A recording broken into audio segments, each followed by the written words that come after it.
Bonjour à toutes et à tous. Je reçois aujourd'hui Adrien Jiménez.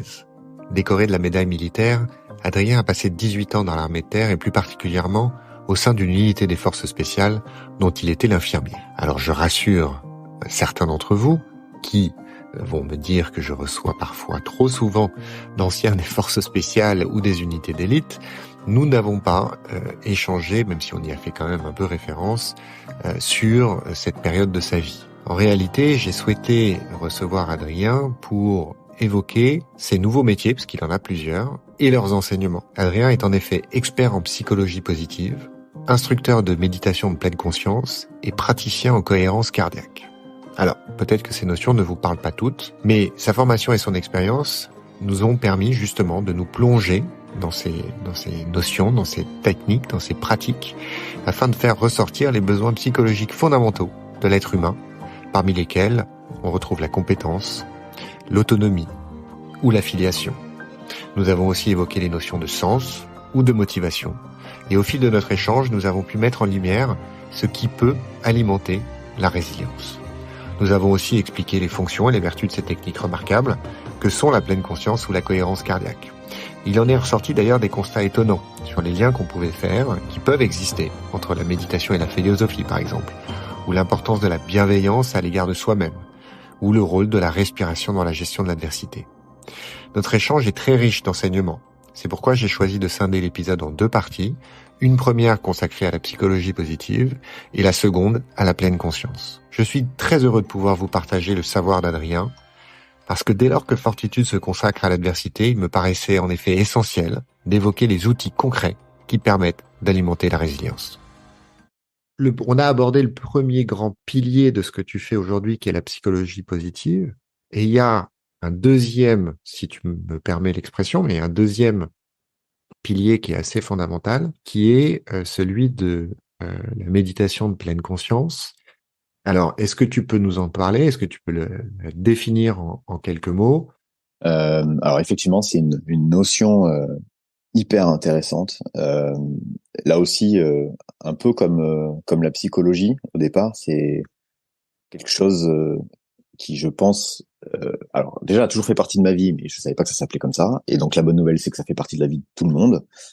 C'est une notion qui, là aussi, est très intéressante à chaque fois que je suis en formation avec des dirigeants, des managers, des équipes soignantes ou autres, ou même des militaires. Soit les gens n'ont jamais entendu parler de ça, et donc finalement c'est presque plus facile. Soit ils en ont entendu parler et ils ont déjà un avis, soit ils sont acquis à la cause, et donc là quelque part c'est plus facile, soit au contraire, ils ont un dégoût fort pour cette notion dont on entend parler dans plein de circonstances, et il y a tout de suite une projection de faire le vide, de ne plus penser à rien, de détente, enfin j'en sais rien, je sais pas trop à quoi tout ça peut être assimilé, mais ça crée des réactions assez fortes. Je l'ai vécu il y a pas longtemps avec un groupe de directeurs là d'établissements et, euh, et chaque fois que je pouvais prononcer ce mot-là, je sentais que ça venait les challenger très fort. Bon, tout ça pour dire que la pleine conscience, ce qui est juste génial, c'est que ça fait partie de nos ressources. Là aussi, c'est une ressource extraordinaire. Aujourd'hui, elle est très étudiée parce qu'on a plus trop de doutes sur le fait que elle nous permet de vraiment mieux fonctionner dans plein de situations et dans plein de contextes. Cette ressource-là, c'est une compétence finalement, et c'est une compétence simple, c'est une qualité qu'on a de présence à soi, et notamment d'acceptation. C'est un fonctionnement un peu singulier. Si on l'a défini, John Kabat-Zinn, qui a importé la méditation de pleine conscience, parce que c'est vrai qu'il faut peut-être qu'on précise ça au départ, c'est extrait du bouddhisme, et lui, il l'a importé, il a testé les techniques méditatives dépourvues de la version religieuse, et il a testé les programmes d'un point de vue scientifique pour voir quelle était l'efficacité sur différentes populations, et en particulier au départ sur des personnes dépressives, en rechute dépressive, pour voir ce qui se passait si on les faisait méditer. Et on s'est rendu compte très vite que c'était aussi efficace que de prendre des médicaments pour la prévention de la rechute dépressive. Donc là, aujourd'hui, il n'y a plus aucun doute, ça a été étudié des centaines, des milliers de fois, dans plein de contextes différents, dans toutes les populations du monde, et à chaque fois, c'est banco, c'est aussi efficace pour la prévention de la rechute dépressive que la prise de médicaments. Et puis derrière, on a étudié ces programmes dans plein d'autres contextes. Donc la définition qu'il donne, c'est porter son attention Donc, ça veut bien dire ce que ça veut dire, c'est porter son attention. C'est moi qui vais faire quelque chose, je vais porter mon attention volontairement. Donc, c'est bien moi qui vais décider de le faire et je vais le faire de façon très volontaire. Donc là, on rejoint notre idée de motivation. Porter son attention volontairement à l'instant présent, donc à ce qui est en train de se passer là, maintenant, là, instant après instant, et virgule, et c'est toute la difficulté, finalement, de cette pratique, sans jugement. Parce qu'en fait, notre cerveau, il fait que ça tout le temps, il cherche à étiqueter, à nommer, à juger, et là, on va regarder ce qui se passe. Bon, cette définition très théorique, elle veut dire quoi? Elle veut simplement dire que on passe notre vie à pas être à ce qu'on est en train de faire. Typiquement, le matin, on prend sa douche et on est déjà au bureau, quoi. On est déjà en train de se dire, alors, quand je vais arriver, il faut que j'aille voir Brigitte pour lui demander si elle peut me donner tel truc, et puis il faudra que j'aille voir Jacques parce que hier j'ai oublié de lui dire ça. Et en fait, on est dans notre douche et on n'est pas dans notre douche. Et après, ben, on va au travail, et quand on est au travail, on est là, on se dit, tiens, j'étais bien dans cette douche là, si je pouvais y retourner. Et du coup, ben, on n'est pas au travail et on est dans sa douche. Et on passe sa vie à faire ça, ce qui est normal d'ailleurs, notre cerveau est prévu pour faire ça. Et finalement, la pleine conscience, c'est cette capacité qu'on va avoir à être dans l'instant présent. Et du coup, en particulier, c'est ce qu'on travaille avec les leaders, et quand on met en place les programmes qu'on fait avec les militaires, avec les décideurs, c'est d'apprendre à être en pleine conscience, notamment pour décider en pleine conscience. Parce que la plupart du temps, on va réagir à tout un tas de stimuli à notre environnement, et cette réaction va faire qu'on va pas être le propre chef de nos actions. On va se faire un peu berner par nos émotions, et donc là, bah, décider en pleine conscience, c'est avoir une vision un peu méta, un peu en métacognition, c'est-à-dire on va se voir en train de réfléchir, en train d'agir, on va avoir une perception de nos pensées, de ce qui est en train de se passer, de nos sensations, de nos émotions, de nos sensations physiques aussi. Et dans ce brouillard-là, un peu complexe, et donc par là, pour l'armée en particulier, donc ce brouillard de la guerre, faire en sorte de décider en étant le plus objectif possible, on va dire ça comme ça, et puis surtout en assumant sa décision.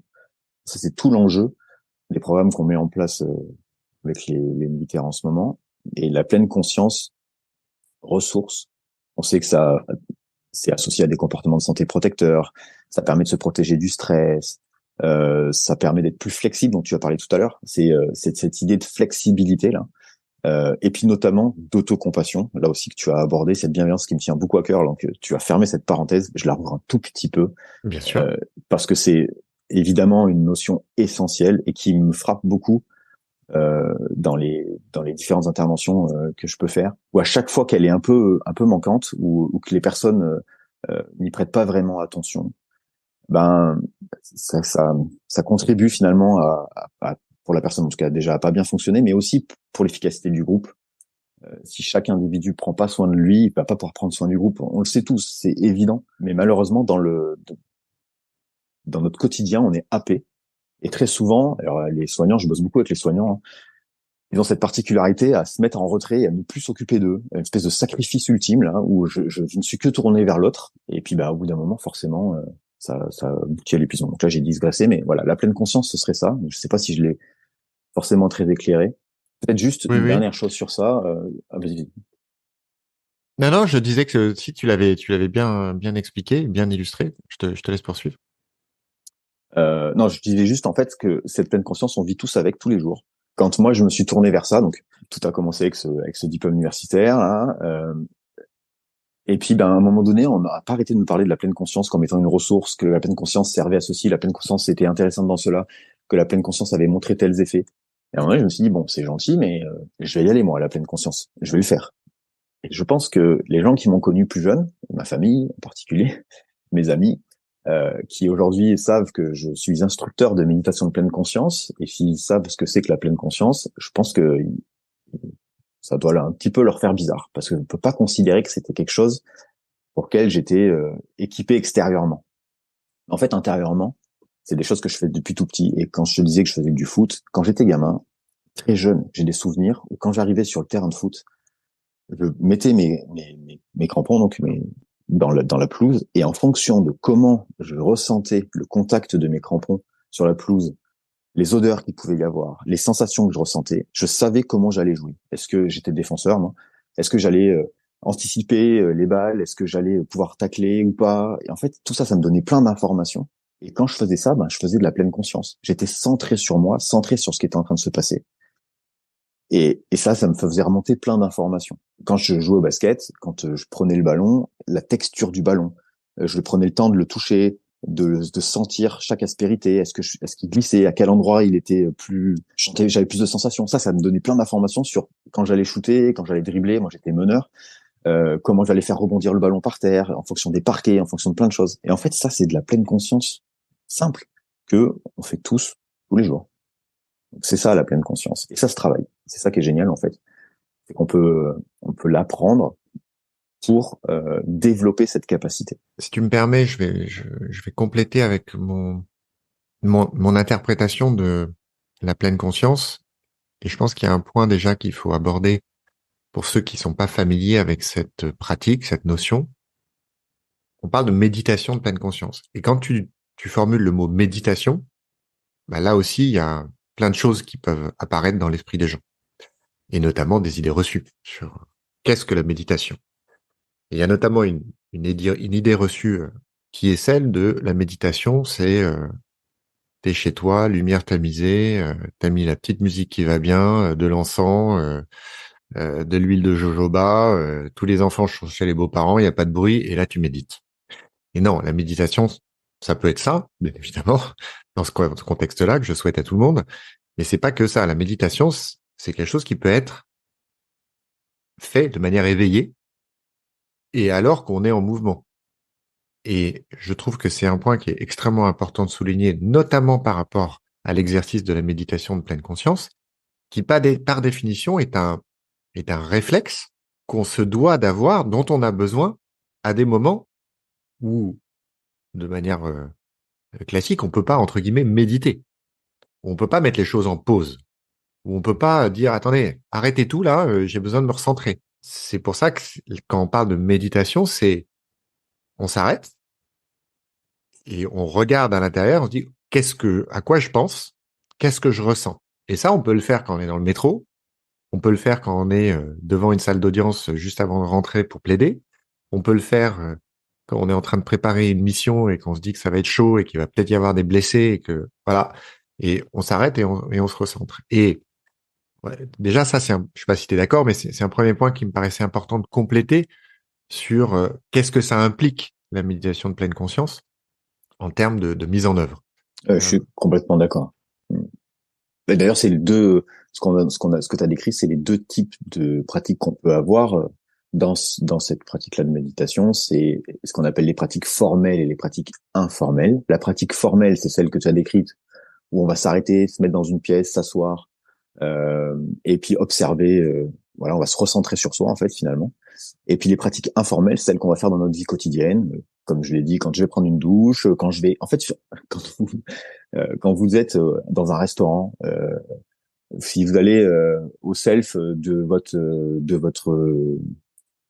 entreprise et que vous êtes avec vos collègues de travail, il est possible que vous ne mangiez pas beaucoup en pleine conscience. Vous êtes en train de discuter, on mange, c'est un repas plutôt insipide parce qu'en plus pas de chance là où vous êtes, la nourriture est pas forcément très bonne. Ok, vous n'allez pas manger en pleine conscience et vous allez être plutôt avec vos collègues en train de manger et vous en faire plein de choses en même temps. Par contre, quand on va au restaurant, en tête-à-tête ou avec des amis, parce qu'on fête un anniversaire ou je ne sais quoi, dans un bon restaurant, il est probable qu'au moment où on va vous amener les plats, vous ne mettiez pas sur ce plat. Vous allez le regarder, vous allez l'observer, vous allez sentir les odeurs. On va peut-être goûter ce petit ingrédient-là, voir ce qui se passe quand je mange que celui-là, puis quand je mélange tout ensemble. Et en fait, ça c'est un exercice clairement de pleine conscience. Enfin, c'est pas un exercice, c'est une pratique de pleine conscience, ce qu'on appelle informel. C'est-à-dire, je vais être dans ma vie de tous les jours. Je vais pas m'arrêter particulièrement dans un endroit. Je vais pas créer un contexte particulier. Je vais profiter de ce qui est là pour expérimenter une pratique de pleine conscience. Et ça, c'est la pratique informelle. Et ça, c'est partout et tout le temps, comme tu l'as décrit. Il y a un peu ce pas de côté là où je vais m'arrêter 2 secondes. Et ça, on le fait tous. Enfin, qui n'a pas pris un verre de vin, regarder sa couleur, même si on n'y connaît rien au vin, goûter, laisser le vin sur son palais, sentir les effluves. On a tous joué à ça. Et avec un plat, avec plein d'autres choses, quoi, finalement. Quand on va ouvrir un cadeau, quand on va faire une activité qu'on n'a pas l'habitude de faire, eh ben, on va être en pleine conscience. Et c'est ça l'intérêt, en fait, de la pleine conscience. C'est être à ce qu'on est en train de faire et pas à autre chose. Et ben, il se trouve que ça, c'est associé à tellement de choses protectrices, bah, c'est une notion essentielle, notamment dans notre flexibilité, dans notre ouverture. Et parce qu'en plus, ce qui est génial, c'est que ça va nous recentrer sur l'acceptation de qui on est, ça va clarifier nos valeurs, ça va nous permettre d'être plus centré sur nous, donc plus bienveillant vis-à-vis de nous-mêmes. Et ce qui est génial, c'est que plus je suis bienveillant pour moi, plus je vais pouvoir m'ouvrir à l'autre. Parce que ça aussi, c'est quelque chose qui est très important et que tu as soulevé. On n'est pas des machines. On n'est vraiment pas des machines. Et donc, j'ai le droit d'être fatigué, d'être en colère, d'être énervé. J'ai le droit de pas y arriver. Malheureusement, dans ces injonctions un peu contradictoires que tu as très bien décrites aussi, on ne s'autorise plus ça. Et oui, c'est un vrai problème. Et pour le coup, cette pleine conscience-là, elle a cette puissance de nous accepter tel qu'on est. Et tu vois, dans ce parcours de vie là que j'ai eu, qui est semblable à plein d'autres, scolaires, sportifs, militaires, avec tout un tas de stages, tout un tas de formations, je pensais vraiment, je me suis dit, bon, je me connais quoi, je sais qui je suis, je sais comment je fonctionne, je sais quelles sont mes limites. Physio, on va dire, psy, je pensais vraiment avoir une fine connaissance de moi. Et quand j'ai commencé à pratiquer la pleine conscience, en mettant en place les routines que tu as décrites tout à l'heure d'ailleurs, je me suis astreint à pratiquer de façon formelle, cette fois-ci m'arrêter, parce que c'est quand même intéressant de se tourner vers ces pratiques-là quand on veut aller un peu plus loin. Et en fait, là, je me suis rendu compte que je me connaissais pas, qu'en fait, j'avais jamais vraiment fouillé à l'intérieur de moi, clarifié qui j'étais, quelles étaient mes valeurs, ce qui était essentiel pour moi, fondamental pour moi, comprendre mes émotions, où elles se manifestaient, ce qu'elles impliquaient, comment j'y réagissais, quelles étaient les pensées que je pouvais avoir. Et c'est ce qui a fait, en fait, qu'après, derrière, je me suis dit, bon, ok, ça, je peux pas le garder pour moi, il va falloir en faire quelque chose. Il faut que j'aille plus loin, et c'est pour ça qu'après, j'ai décidé de peut-être instructeur, et puis d'essayer de transmettre ces choses-là, ou de faire découvrir, en tout cas. C'est plutôt dans cet esprit-là, parce que de faire découvrir ces différents leviers et comment ça peut fonctionner. Ce qui est passionnant avec la pleine conscience, c'est le crossover, pour utiliser une expression à la mode, qu'il y a entre cette notion, et tu le disais tout à l'heure, la religion bouddhiste, dont elle est extraite, la philosophie, et les questionnements philosophiques qui sont les nôtres. Je m'explique. Le temps, c'est un sujet qui me passionne. Dans mon livre, j'y ai consacré un chapitre. Et la manière dont on gère le temps, la manière dont on vit, c'est vraiment un sujet qui me passionne. Et quand on aborde le sujet du temps, on aborde forcément le sujet du passé, du futur et de l'instant présent.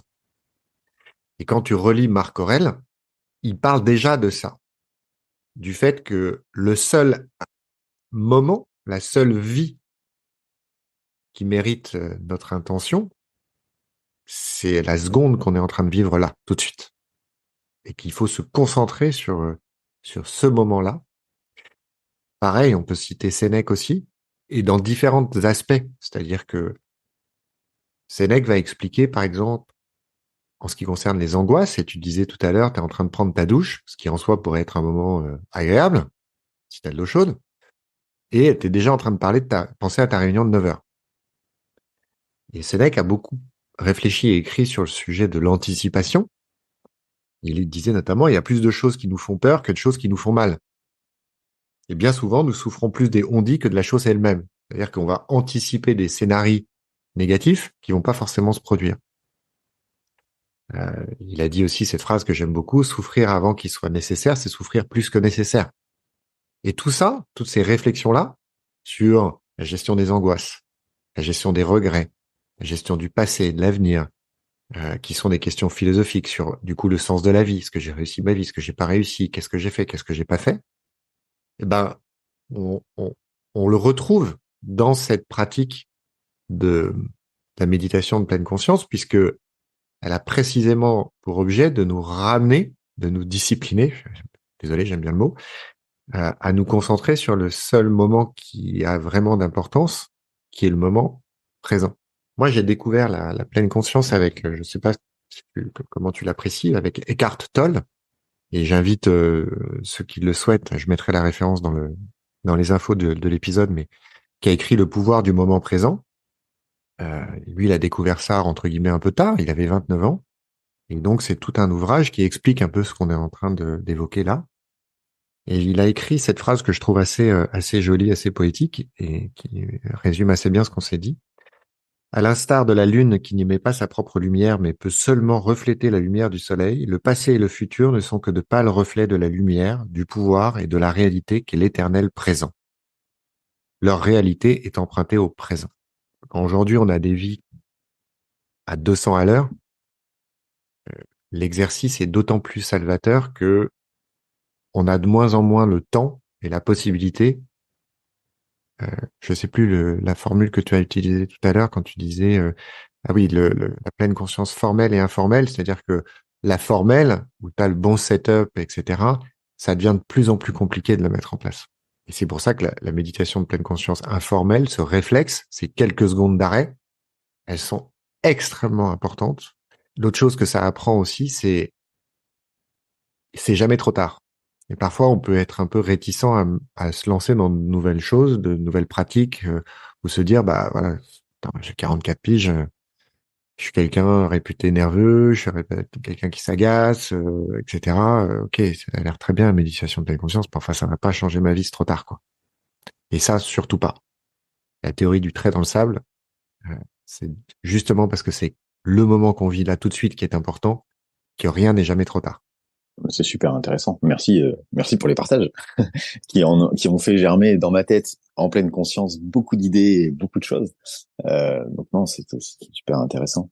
Si tu veux bien, juste sur cette dernière idée là, de la puissance de nos pensées dans ce qu'elles vont entraîner dans nos comportements, le fait que je pense de moi, je suis capable, je suis pas capable, c'est fait pour moi ou c'est pas fait pour moi, pardon. Ça va justement dans ma motivation, dans le fait d'entraîner du mouvement, me stopper ou au contraire m'engager. Et alors si j'ose donner des choses qui chez moi fonctionnent bien, ben je pense que ça fait partie de ces choses qui m'ont permis dans plein de situations euh, d'y aller. C'est cette curiosité. C'est-à-dire, je me suis toujours dit, vas-y, va voir. Même si tu penses que c'est nul, même si tu penses que c'est pas bien, même si tu penses que c'est pas fait pour toi, essaye. Et seulement quand tu auras essayé, mais vraiment essayé. Tu vas pas juste, je teste une fois et si j'y arrive pas, c'est fini. Vraiment y aller, m'investir dans le truc. Et là, je pourrais dire, ok, c'est pas pour moi, je sais pas faire, j'y arrive pas. Et la pleine conscience, c'est un peu ça, quoi. Euh, Allez-y, essayez, osez, vraiment, réellement. Et seulement quand vous aurez fini, quand vous aurez vraiment testé, et de façon accompagnée, parce que généralement quand on le fait un peu seul, c'est toujours un peu plus complexe parce que on sait pas trop vers quel chemin aller. Là, on pourra dire c'est pas fait pour moi. Et ça, c'est intéressant parce que même avec les militaires, où on pourrait peut-être dire que ok, faire méditer un militaire et quelqu'un des forces spéciales, c'est quand même pas gagné. Et ben, non seulement ils savent le faire, mais même mieux que ça, c'est des personnes qui le font mieux que les autres généralement. Quand je dis mieux, ça veut rien dire parce qu'on peut pas, il y a pas bien faire en pleine conscience. Mais ce que je veux dire, c'est que ils ont compris très tôt comment ça fonctionnait parce que ça fait partie de leur fonctionnement et c'est l'intérêt aussi des forces spéciales, c'est qu'on va recruter des personnes qui ont plutôt tendance, alors on sait pas qu'on fait ça, mais c'est ce qui va se passer, à fonctionner en pleine conscience. Tout ça, c'est super intéressant. Et je rebondirai sur une autre chose que tu as partagée, qui est une notion pour moi centrale sur laquelle je travaille aussi beaucoup en ce moment, enfin depuis que je me suis lancé dans cette reconversion, c'est cette idée d'acceptation. On passe notre vie dans le passé, on passe notre vie dans le futur, et on oublie le présent. Et tous les auteurs que tu as cités ont travaillé sur cette notion-là. Le présent, l'acceptation de ce qui est là, et ça aussi c'est une autre chose très intéressante dans la pleine conscience, c'est que la pleine conscience, c'est pas aller regarder, on a pris l'exemple du repas un peu agréable, du verre de vin, mais la pleine conscience, c'est aussi, et peut-être même surtout, aller observer ce qui se passe quand c'est complexe. Parce que qu'est-ce qui va se passer quand je vais pas bien ou quand je vis un truc pas agréable, c'est que je vais avoir tendance à éviter. Je veux dire, on est tous à peu près foutus de la même façon. Quand j'ai mal, j'ai pas envie d'avoir mal et donc je vais éviter d'avoir mal ou je vais ne pas me concentrer sur ça. Sauf qu'en fait, ça va m'obliger à avoir des fonctionnements d'évitement. Il n'y a pas de doute sur le fait que l'évitement, ça finit par un jour ou l'autre se retourner contre nous. Donc, l'acceptation de ce qui est là, c'est un enjeu essentiel de notre fonctionnement, dans notre flexibilité en particulier, dans notre prise de décision aussi. Comme tu as cité Marc Aurèle, il y a une phrase qui lui est attribuée, mais il me semble qu'elle n'est pas de lui, qu'elle est issue plutôt d'un texte religieux, dont je ne sais plus lequel exactement, donc pardon pour les références qui est pas terrible, mais il a dit, enfin il aurait dit, donc c'est pas lui qui l'a dit au final, euh, que euh, que la force me soit donnée de supporter, oui c'est ça, que la force me soit donnée de supporter ce qui ne peut être changé. Donc là, on est en plein dans l'acceptation, hein, supporter ce qui peut pas être changé, le courage de changer ce qui peut l'être. Donc d'agir, c'est le coping, là, c'est l'action, hein, le courage de changer ce qui peut l'être, et puis d'arriver à distinguer les deux, quoi, l'un et l'autre, de faire la différence entre ce qui peut être changé et ce qui ne peut pas l'être. Et bien ça, c'est typiquement l'acceptation. Et ça me parle, ça résonne. On le voit tous les jours. Donc, quelles que soient nos difficultés, si j'accepte ce qui est là, alors je peux y faire face ou pas d'ailleurs, parce que ce que je peux pas changer, eh ben je peux pas faire autre chose que de l'accepter. Et donc le passé, nos erreurs, nos regrets, ils sont là en fait. Ça n'empêche pas que je puisse pas apprendre de ça, mais c'est fait. Donc maintenant, il n'y a plus qu'à avancer. Et je donne quand j'accompagne j'accompagne pas parce que je suis plutôt dans la formation, dans la transmission à la fac ou autre, mais euh, j'aime bien prendre cet exemple que j'ai vécu en mission, où je me suis retrouvé dans des situations un peu complexes plusieurs fois, mais une en particulier où dans l'anticipation, là, dans l'anxiété, on avait notion que la nuit qui allait suivre, on était l'après-midi, la nuit qui allait suivre, ça allait être complexe. On allait se faire attaquer, en gros, pour faire simple, et que les gens qui se préparaient, on avait des interceptions radio, et c'était pas très cool, quoi. Et en fait, finalement, là, j'ai passé du temps à pas accepter ce qui était en train de se passer et à faire en sorte que je sois pas là où je suis et trouver toutes les méthodes possibles pour fuir. Sauf que c'était pas possible. Et à partir du moment où j'ai accepté, ce qui a pris un peu de temps, que j'étais là et que ça allait se passer, ou pas d'ailleurs, hein, mais que là, il était 14 heures et que pour l'instant, tout allait bien, j'ai pu me mettre en action et me préparer à ce que, effectivement, le soir, ça soit compliqué.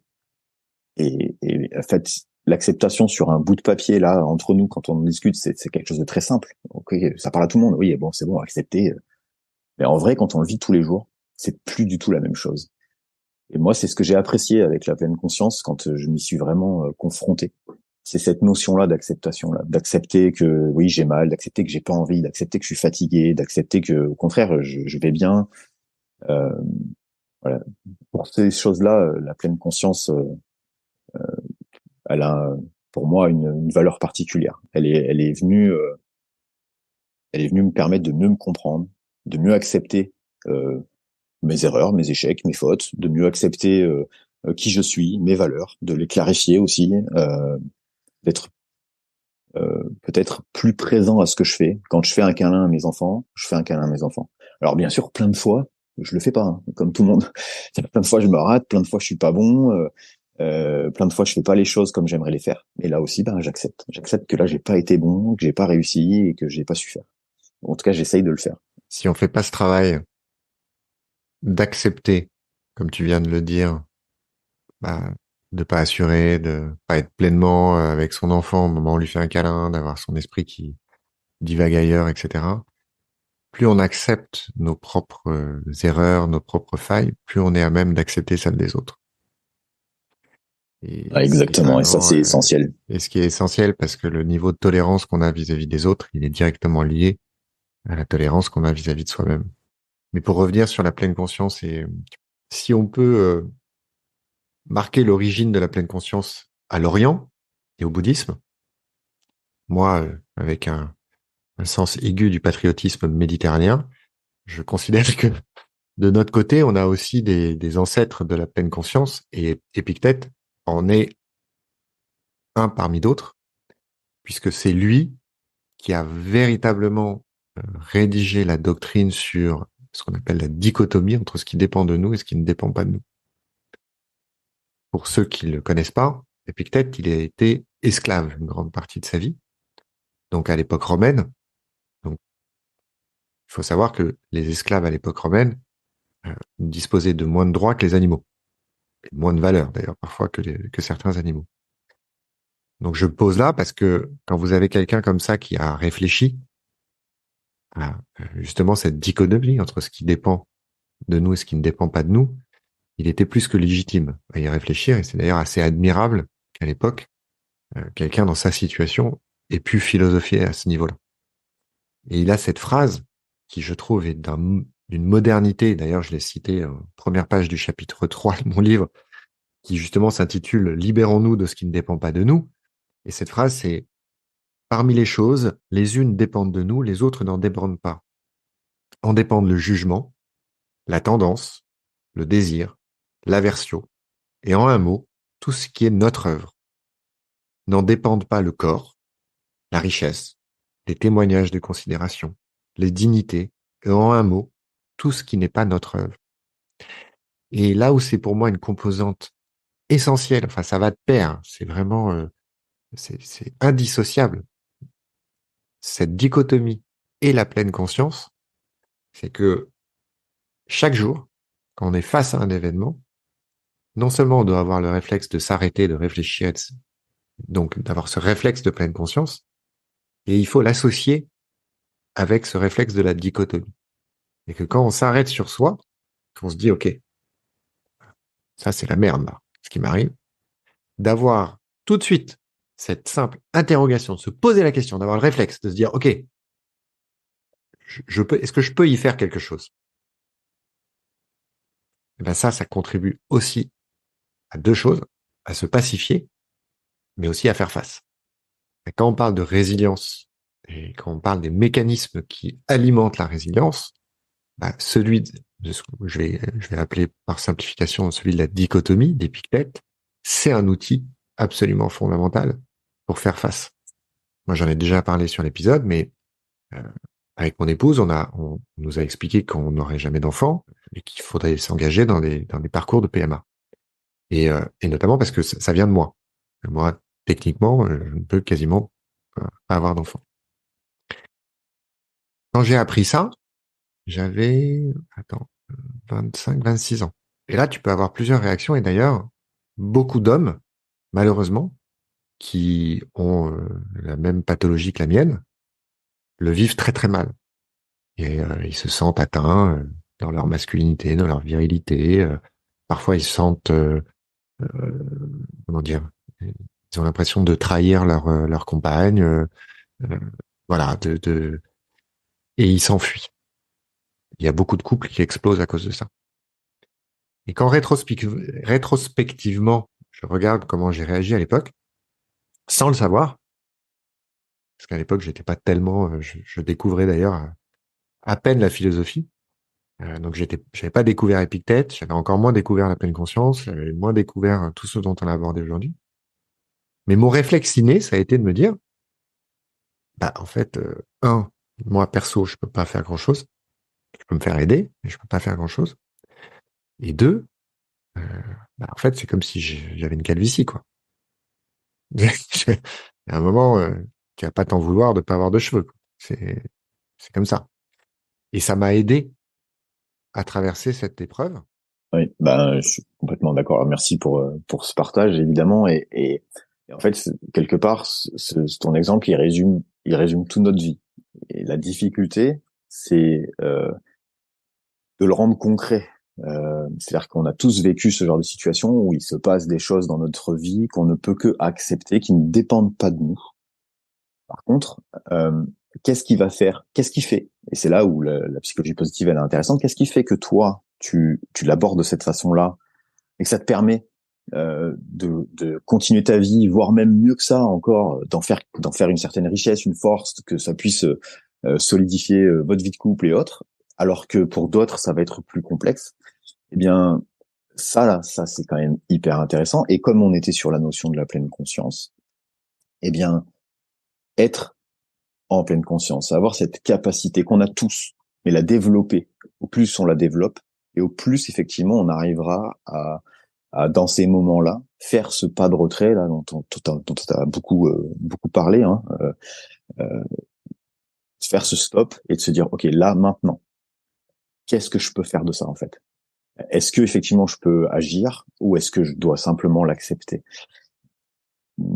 maintenant, dans notre quotidien, il y a tellement de choses qui nous challenge que plein de fois on se fait happer. Et le fonctionnement en pilotage automatique, il est aussi hyper intéressant parce qu'il nous permet d'économiser de l'énergie, il permet d'agir très rapidement, il permet d'être hyper réactif et donc dans la plupart du temps de nous sauver la vie. Euh, Sauf que ce fonctionnement-là qui est issu d'un long processus, Homo sapiens ayant 300 000 ans, grosso modo, notre cerveau, il a mis du temps à évoluer, à arriver à ce qu'il est aujourd'hui. Sauf que sur ces 200 dernières années, là, l'environnement, lui, il a énormément évolué.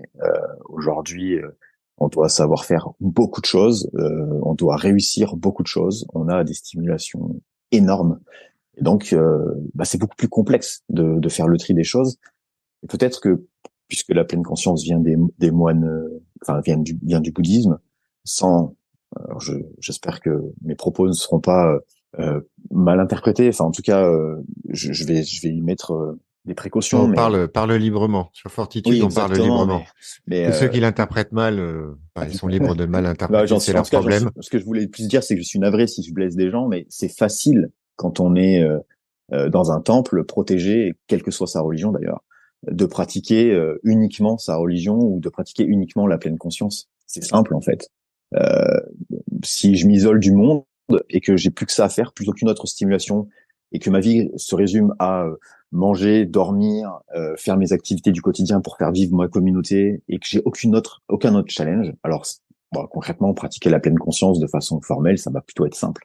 La vraie difficulté, c'est celle que tu as décrite, c'est comment faire pour trouver du temps pour soi, pour s'arrêter, et pour faire ces différents pas de côté en fonction de chacune de ces situations.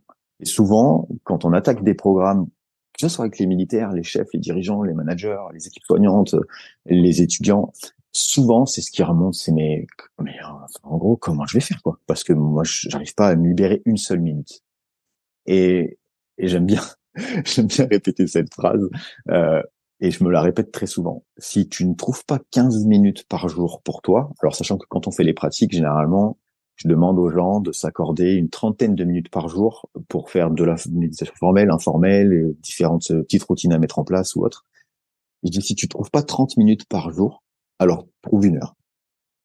Et en fait, alors évidemment, ça vient pas de moi, hein, cette jolie petite phrase, mais je trouve que je la garde souvent dans ma tête. Si j'arrive pas à me trouver 30 minutes pour moi, alors il va falloir que je trouve une heure. Ça veut dire que il faut que je réfléchisse à mon quotidien, quoi. Il y a un truc qui va pas. En fait, si Bien j'arrive sûr. plus à prendre du temps pour moi, si j'arrive pas à m'accorder 30 minutes dans cette journée, il y a un truc qui va pas. Soit je suis pas optimum dans mon organisation du temps, tu parlais du temps, soit j'ai une grosse tendance à la procrastination. Donc, ok, ça remet en cause mon fonctionnement dans l'idée, pas de remettre tout en cause, mais de se dire, là, il y a un truc que je fais pas de façon optimum, donc il faut que je revoie ça. Et c'est un peu ça l'idée. C'est à un moment Il faut pas donné, vivre à crédit. c'est ça, exactement. Mais c'est exactement ça en fait. On peut pas faire ça, c'est pas possible. Tu On peux est pas que de tenir très passage. longtemps. Ouais, c'est ça. C'est exactement ça. Ouais. Et ça, c'est quelque chose qui me plaît, qui résonne, que j'aime travailler en tout cas. Voilà. Je le sentais. De garder ce temps-là de façon très précieuse, en disant ok, non, là quoi qu'il se passe, dans cette routine, parce que c'est un peu ça, il est hors de question que je trouve pas ce temps pour moi. Et ça arrive, il y a plein de fois où je me fais prendre comme tout le monde, où j'ai plus le temps de faire mon sport ou autre, mais attention, faut pas que ça dure trop longtemps. Ce que j'expliquais dans le livre quand je parle du temps, et quand on nous explique, Sénèque le disait déjà il y a 2000 ans, hein. Il disait, nous n'avons pas reçu une vie brève, mais nous la rendons brève. C'est vrai qu'aujourd'hui, quand on te dit, mais attends, moi, j'ai pas le temps de lire, Exactement ça. j'ai pas le temps de faire ça, j'ai pas le temps de, déjà, regarde sur ton téléphone, tu regardes la fonction contrôle de temps d'écran, puis regarde le temps que tu as passé sur ton téléphone et sur quoi. Et en général, quand les gens font cet exercice, moi, je te propose de leur poser la question quand tu fais tes conférences ou tes formations. Moi, j'ai pas le temps d'eux. Combien de temps t'as passé sur Instagram cette semaine? Et viens me dire que t'as effectivement pas le temps de consacrer 15 minutes par jour à telle ou telle chose qui peut te faire du bien. Moi, je suis très catégorique sur le sujet. C'est de la flûte. C'est pas possible. Voilà, pour moi, c'est pas audible. C'est pas audible. Après, c'est effectivement une histoire de priorité, d'organisation et puis de prise de conscience. Et je dis souvent, c'est un peu comme l'éthique de langage. quand les gens ont un tic de langage, ils peuvent se le traîner pendant des années. Le jour où tu leur fais remarquer leur tic de langage, après, ils ne pensent plus qu'à ça. Et là, c'est le début du traitement du tic de langage. Et c'est la même chose. Il y a des messages qu'il faut passer, les gens, ils réalisent, prennent conscience. Et avec l'histoire du téléphone, par exemple, je trouve que c'est un bon exemple, très moderne et très réel. Tu dis que t'as pas le temps, regarde combien de temps t'as passé sur ton tel aujourd'hui. Et réponds ensuite à la question. Tout ça est passionnant. Malheureusement, on va, comme disent les Américains, we need to wrap this up. Je suis un peu embêté, parce qu'on a notamment pas parlé de la cohérence cardiaque.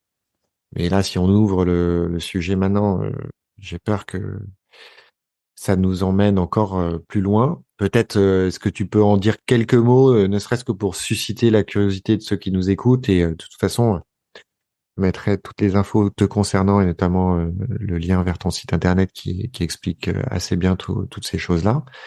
Mais on va revenir sur ce que tu fais pour clôturer. Mais en quelques mots, la cohérence cardiaque, c'est quoi? Alors, pour faire simple, c'est une technique respiratoire qui va permettre de faire entrer notre cœur dans ce qu'on appelle la cohérence cardiaque. Là, à chaque instant, notre cœur, depuis le début de ce podcast, il a fait sa vie et notre respiration aussi. Tout ça se fait de façon autonome. Tiens, pour revenir sur un des besoins, c'est autonome. Ça, on n'a rien à faire. Tout ça se fait sans nous. Et à chaque instant, à chaque fois que j'inspire, à chaque inspiration, mon cœur va accélérer. C'est physiologique. Je n'ai rien à faire pour ça. Que je le veuille ou non, ça se passe de cette façon-là. À chaque inspiration, mon cœur accélère. À chaque expiration, mon cœur freine, ralentit. Et cette différence qu'il y a là, elle est à peu près de 10%. Et ça, c'est ce qu'on appelle le chaos cardiaque. À chaque instant, à chaque milliseconde, mon cœur accélère et freine. Plus l'environnement qui va se rajouter dessus. Donc, chaque fois qu'il y a un bruit, chaque fois qu'il y a une stimulation, chaque fois que je suis stressé, paf, le cœur va accélérer, ralentir, accélérer, ralentir. Ça, c'est le chaos cardiaque.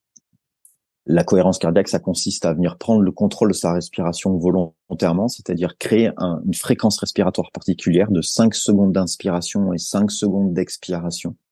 Ce rythme particulier-là, qui correspond à 0,1 Hz, là, va permettre à notre cœur d'atteindre une cohérence cardiaque. Donc, on va avoir une courbe très régulière. À l'inspiration, mon cœur monte, à l'expiration, mon cœur descend. Et ça va agir directement sur mon système nerveux, puisque ma fréquence cardiaque et ma respiration sont sous l'influence de mon système nerveux autonome. Et donc, c'est une façon hyper rapide, hyper efficace de prendre la main sur mon système nerveux et de venir le mettre à l'équilibre. Puisque chaque instant, mon système nerveux est stimulé ou au contraire freiné, on va dire. C'est un peu comme le moteur d'une voiture. J'accélère quand je suis stressé, je freine quand je viens au repos. Et ben, cette respiration va venir mettre à l'équilibre ces deux systèmes-là. Et ça a beaucoup de pouvoir là aussi dans mes stratégies de régulation émotionnelle en particulier. En fait, c'est un moyen d'accès physiologique à la régulation de mes émotions. C'est en ça que la cohérence cardiaque est très puissante. Aujourd'hui, elle est utilisée partout et tout le temps. J'invite les gens qui sont fans de rugby à observer l'équipe de France pendant toute la Coupe du Monde. À chaque fois qu'ils ont marqué un essai, ils pratiquaient la cohérence cardiaque en collectif. Vous regardez les vidéos, remettez-les.